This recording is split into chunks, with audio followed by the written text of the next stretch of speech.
میں کراچی میں جاتا ہوں کبھی کبھار، وہاں ایک صاحب ہیں، محبت سے بلاتے ہیں، بہت زیادہ بلانے والے ہیں، ان کے ہاں چلا جاتا ہوں۔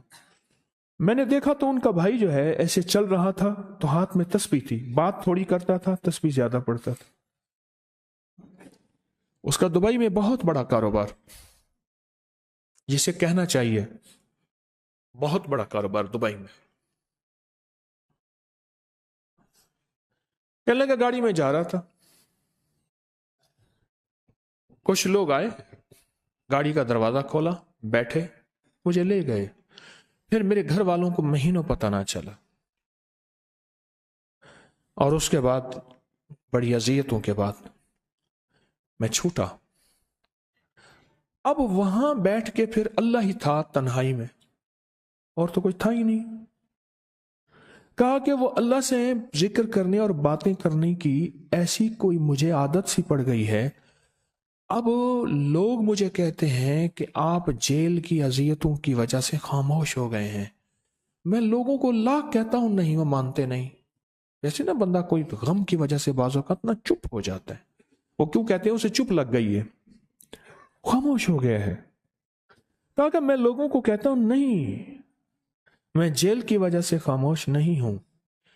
اس قید نے، اس جیل نے میرے اوپر جو آزمائش بھیجی ہے، اس قید نے اور جیل نے میرے اوپر جو آزمائش بھیجی ہے، اور میں پھر وہاں ذکر کا عادی بنا، دعاؤں کا عادی بنا، تسبیح کا عادی بنا، اعمال کا عادی بنا، اور وہ عادت سی پڑ گئی ہے۔ اور وہ عادت سی ایسی پڑی ہے کہ بس سارا دن اب اسی میں لگا رہتا ہوں، سارا دن اب اسی ذکر میں اور اسی یاد میں لگا رہتا ہوں۔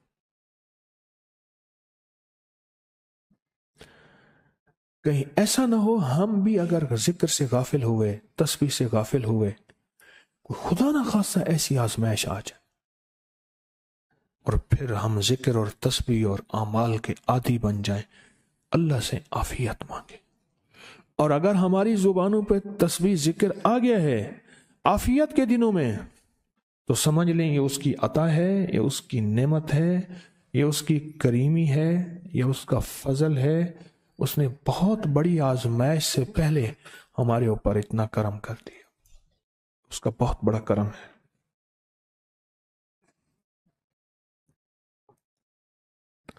اس لیے اللہ جل شانہ کے حبیب کملی والے نے آزمائشوں سے پناہ مانگی ہے۔ اللہم انی اعوذ بک من جہد البلا، آزمائش، کوئی بلا آ جائے، ودرک شقا، شقاوت میں میرا نام آئے، بدبختی میں، یہ بھی آزمائش ہے۔ وسوء القضاء، میرے لیے ایسے فیصلے ہونا شروع ہو جائیں جو مجھے برباد کر دیں، ایک کے بعد دوسرا میرے حق میں فیصلہ، میرے خلاف فیصلے سارے۔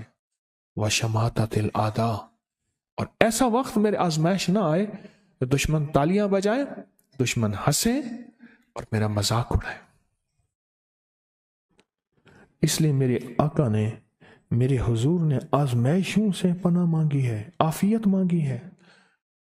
اللہم انی اعوذ بک من زوال نعمتک، اللہ نعمت دی پھر اس کا زوال آ گیا، وتحول عافیت، عافیت دی اور تو نے چھین لی۔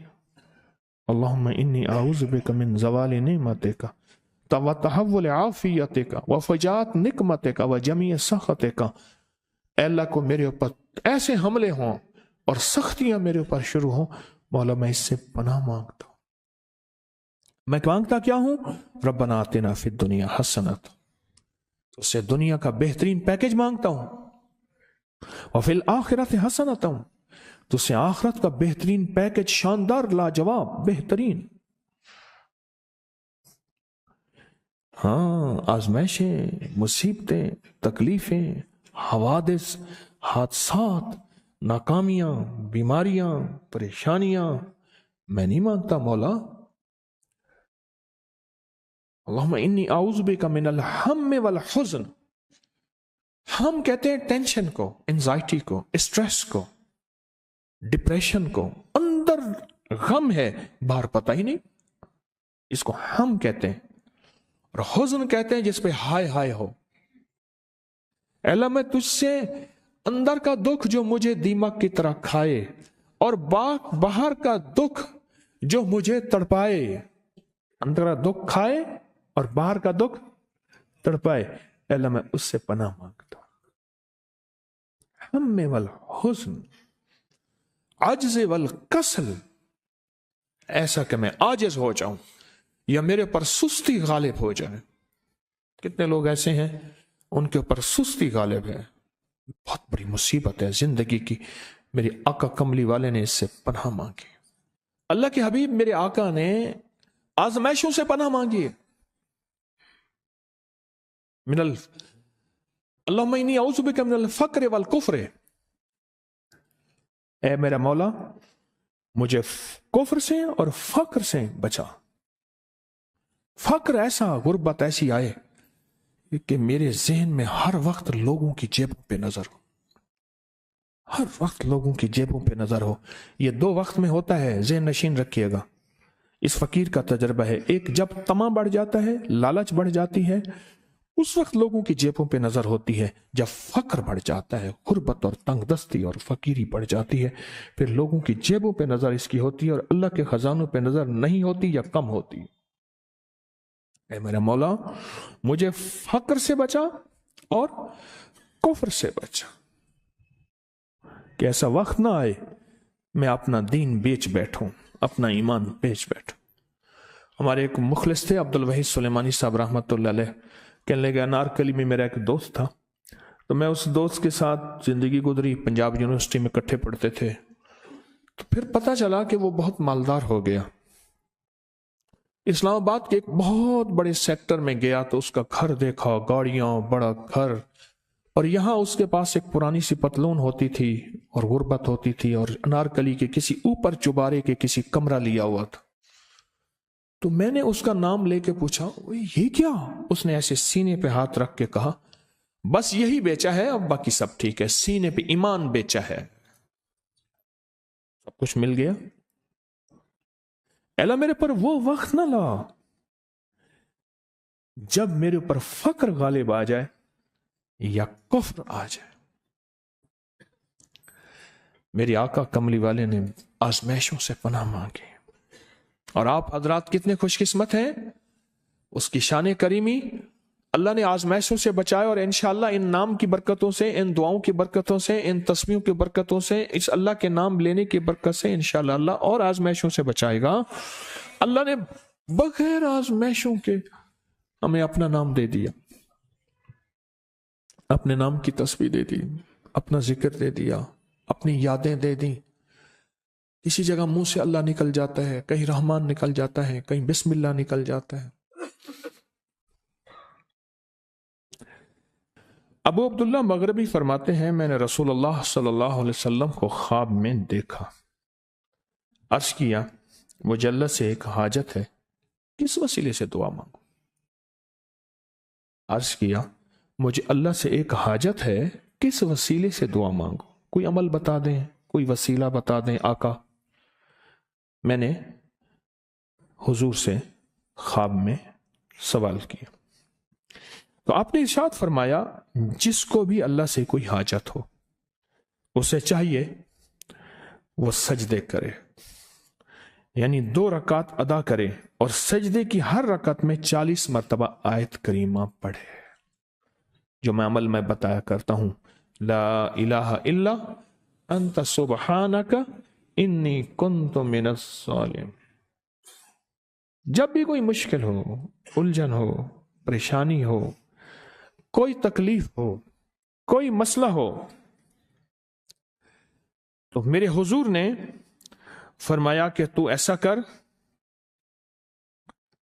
تو ایسا کر، تو کیا کر، تو نفل پڑھ، ہر رکعت میں سبحان ربی الاعلیٰ کے بعد 40 مرتبہ آیت کریمہ پڑھ، اور پڑھ ایسے ڈوب ڈوب کے، مانگ مانگ کے، گڑ گڑا کے، بھکاری محتاج سائل اور منگتا بن کے پڑھ، اور حدیث میں آیا کہ کوئی مصیبت زدہ اس کو نہیں پڑھتا جس کی مصیبت دور نہیں ہوتی۔ آیت کریمہ کو فرمایا کوئی مصیبت زدہ اگر پڑھ لے اس کی مصیبت دور ہوتی ہے۔ اور ایک اور حدیث میں ہے کہ کبھی ایسا نہیں ہوا کہ کسی مسلمان آدمی نے کسی چیز کے لیے اسے پڑھا ہو اور اس کی دعا قبول نہ ہوئی ہو، اور اس کو ترمذی اور نسائی نے روایت کیا ہے۔ میرے آقا فرماتے ہیں کہ میں جب شب معراج میں میرا ایک شخص پر گزر ہوا جو نور عرش میں چھپا ہوا تھا، عرش کے نور میں اتنا ڈوبا ہوا تھا، خود چھپا ہوا تھا عرش کے نور میں۔ میں نے پوچھا یہ کون ہے؟ یا کوئی فرشتہ ہے؟ فرمایا نہیں۔ میں نے کہا تو پھر یہ کون ہے؟ فرمایا ایک انسان ہے، جب دنیا میں تھا تو یاد خدا اسے اس کی زبان پر تر و تازہ رہتی تھی، اس کا دل مسجد میں لگا رہتا تھا۔ آج اللہ کے حضور یہ نور عرش کے نور میں اتنا ڈوبا ہے کہ خود چھپ گیا۔ دو چیزوں کی وجہ سے، ایک، اس کی زبان ہر وقت اللہ کی یاد سے تر و تازہ رہتی تھی۔ جو دم غافل سو دم کافر، میں نے مرشد سبق پڑھایا ہو۔ حضور کہتے ہیں میں مرشد کے پاس گیا، میں نے کہا حضرت کو نصیحت فرما دیں۔ فرمایا میری نصیحت یہی ہے جس دم غافل ہوگا سمجھ لے وہ دم تیرا کافر ہے۔ اور کافر کے معنی اصل ہیں انکار کے، وہ تیرا دم اللہ کے ساتھ جڑا ہوا نہیں ہے۔ اور میں ذکر کرنے والوں کی مثال زندہ کی ہے اور ذکر نہ کرنے والوں کی مثال مردہ کی ہے۔ حضرت خالد بن ولید نے فرمایا ایک طرف ہزاروں تھے اور فرمایا مجھے چند دے دیں، تو پوچھا آپ کو چند کیوں دیں؟ کہا وہ سارے مردہ ہیں، وہ کلمہ پڑھنے والے نہیں تھے، وہ سارے مردہ ہیں، مجھے چند کلمہ پڑھنے والے دے دیں، یہ سارے زندہ ہیں اور یہ غالب آئیں گے۔ اور یہی ہوا، اور یہ کلمہ پڑھنے والے غالب آ گئے۔ آپ نے فرمایا کہ غافلوں کے درمیان اللہ کی یاد میں لگا رہنے والا ایسا ہے جیسے خشک درختوں کے درمیان سبز درخت ہو، اور جو غافلوں کی جماعت میں جو خدا کی یاد میں لگا رہتا ہے اللہ ہی اس کو جنت میں ٹھکانہ دکھائے گا۔